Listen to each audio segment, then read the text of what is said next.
Iran জুড়ে চলমান বিক্ষোভ দমনে মৃত্যুদণ্ড দেওয়ার কোনো পরিকল্পনা নেই বলে জানিয়েছেন ইরানের পররাষ্ট্রমন্ত্রী আব্বাস আরাগচি। এদিকে নিজস্ব বিশ্বস্ত সূত্র থেকে এমন তথ্য পেয়েছেন বলে উল্লেখ করেন মার্কিন প্রেসিডেন্ট ডোনাল্ড ট্রাম্পও।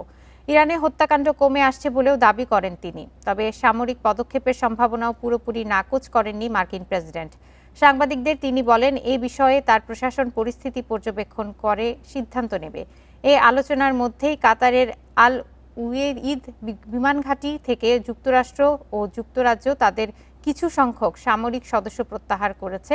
অন্যদিকে যুক্তরাষ্ট্রের ফেডারেল এভিয়েশন অ্যাডমিনিস্ট্রেশন ইরানের আকাশ সীমায় আন্তর্জাতিক যাত্রীবাহী ফ্লাইট ছাড়া সব ফ্লাইট চলাচল বন্ধ ঘোষণা করেছে।